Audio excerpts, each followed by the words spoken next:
శ్రీశైలం ఎడమగట్టు కాల్వ సొరంగ మార్గం ప్రమాద ఘటనలో సహాయక చర్యలు ముమ్మరం చేశారు. ఎస్ఎల్బీసీ సొరంగ మార్గంలో చిక్కుకుపోయిన 8 మందిని కాపాడేందుకు ఎన్డీఆర్ఎఫ్, ఆర్మీ, సింగరేణి రెస్క్యూ బృందాలు రంగంలోకి దిగాయి.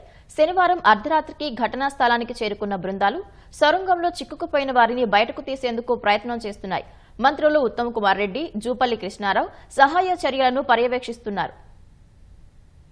ఎస్ఎల్బీసీ సొరంగ మార్గం ప్రమాద ఘటనలో సొరంగంలో చిక్కుకుపోయిన 8 మంది కోసం సహాయక చర్యలు కొనసాగుతున్నాయి. హైదరాబాద్, విజయవాడ సహా పలు ప్రాంతాల నుంచి ఎన్డీఆర్ఎఫ్ బృందాలు ఇక్కడికి చేరుకున్నాయి. సొరంగంలో శిథిలాల మధ్య చిక్కుకుపోయిన వారిని బయటకు తీసేందుకు ప్రయత్నం చేస్తున్నాయి. శ్రీశైలం ఎడమగట్టు కాలువ సొరంగ మార్గంలోకి శనివారం ఉదయం 7 గంటల ప్రాంతంలో సుమారు 40 మంది విధులు నిర్వహించేందుకు లోపలికి వెళ్లారు. 14 కిలోమీటర్ల మైలురాయి వద్ద పనులు చేస్తూ ఉండగా ఒక్కసారిగా భారీ ఒత్తిడితో నీటి ప్రవాహం మట్టి సొరంగ మార్గంలోకి వచ్చి చేరింది.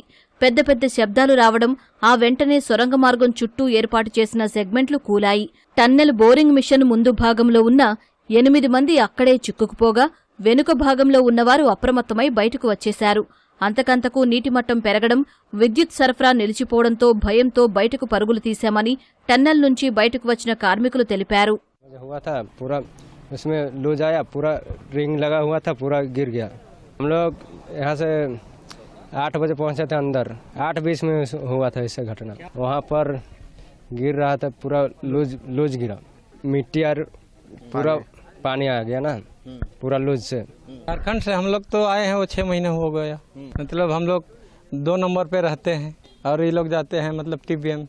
तो ये मालूम नहीं पड़ा हम लोग को, मतलब कॉल आया कि किसी को चोट लग गया है। तो 10-12 आदमी भागते हुए आया तो हम लोग को पता चला कि कुछ कांड हुआ है।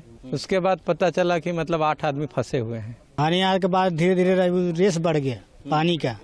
उसके बाद हम लोग को बोला कि पानी की बंद कीजिए। बंद करने गए तो मोल्ड गिरने चालू हो गया। चालू होने के बाद हम लोग सोचे कि अभी पूरा गिर जाएगा, तो हम भाग रहे हैं।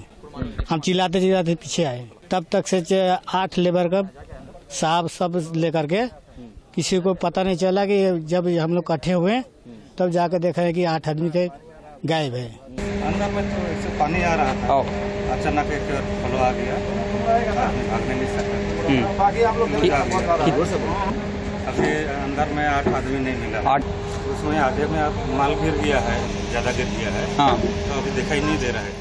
సొరంగ మార్గంలో చిక్కుకుపోయిన వారిని బయటకు తీయాలంటే ముందుగా 14 కిలోమీటర్ల వద్ద భారీ ఎత్తున నిలిచిన నీటిని తోడివేయాలి. అందుకు నీటిని తోడేందుకు ప్రస్తుతం ఉన్న మోటార్లతో పాటు పెద్ద మోటార్లను సమకూర్చారు. సొరంగ మార్గంతో పాటు టన్నల్ బోరింగ్ మిషన్లో కూరుకుపోయిన మట్టిని వెలికితీయాల్సి ఉంది. కూలిన సెగ్మెంట్లను సైతం బయటకు తీసి ఆ ప్రాంతంలో మట్టి కూలకుండా ప్రత్యామ్నాయ ఏర్పాట్లు చేయాల్సి ఉంటుంది. అక్కడ ఉన్న మట్టిని, నిలిచిపోయిన నీటి తోడివేత పూర్తయితే కాని చిక్కుకుపోయిన వారిని బయటకు తీసేందుకు అవకాశం ఉండదు.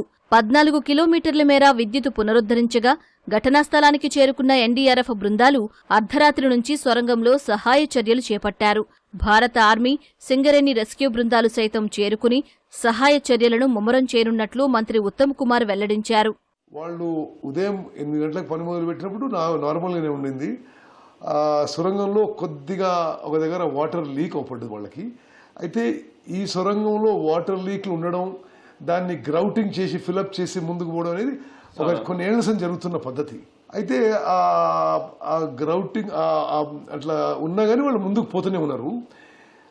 8:30 ఆ ప్రాంతంలో ఆ క్రాక్ ఇంకా పెద్దది అవుతూ సడన్ గా పెద్ద ఎత్తున నీళ్లు, మట్టి లోపలికి దూసుకొచ్చాయి.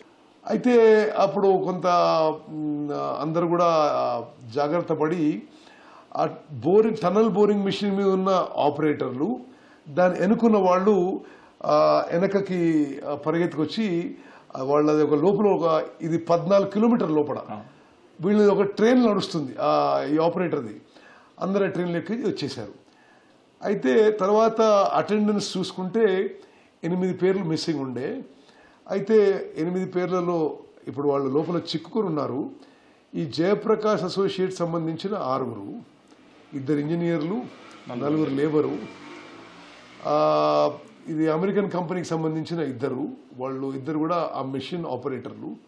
వాళ్ళు లోపల చిక్కుకున్నారు. 8 మంది ప్రాణాలు కాపాడడానికే ముఖ్యమంత్రి గారు, నేను, ఇరిగేషన్ శాఖ మొత్తం కూడా ఆ పనిలో నిమగ్నమైనాం. సొరంగ మార్గంలో చిక్కుకున్న వారిలో ఉత్తరప్రదేశ్కు చెందిన 2 ఇంజనీర్లు మనోజ్ కుమార్, శ్రీనివాసులు ఉండగా జార్ఖండ్కు చెందిన కార్మికులు సందీప్ సాహు, జటాక్స్, సంతోష్ సాహు, అనూజ్ సాహు, జమ్మూ కాశ్మీర్కు చెందిన సన్నీ సింగ్, పంజాబ్కు చెందిన గుర్ప్రీత్ సింగ్లు ఉన్నారు. ఇవాళ్ల మంత్రులు ఉత్తమ్ కుమార్ రెడ్డి, జూపల్లి కృష్ణారావు సహాయక చర్యలను పర్యవేక్షించనున్నారు. చిక్కుకున్న వారిని సొరంగంలో నుంచి బయటకు తీసేందుకు ఎంత సమయం పడుతుందో చెప్పలేని పరిస్థితి నెలకొంది. మరోవైపు భూ ఉపరితలంపై నుంచి సొరంగ మార్గంలోకి రంధ్రాలు చేయాలనే అంశాలను పరిశీలిస్తున్నారు. మట్టి కుంగిన ప్రాంతం ఎక్కడ ఉందనేది ఇంజనీర్లు పరిశీలిస్తూ ఉండగా సాధ్యాసాధ్యాలపై అటవీశాఖ అధికారులు పర్యవేక్షిస్తున్నారు.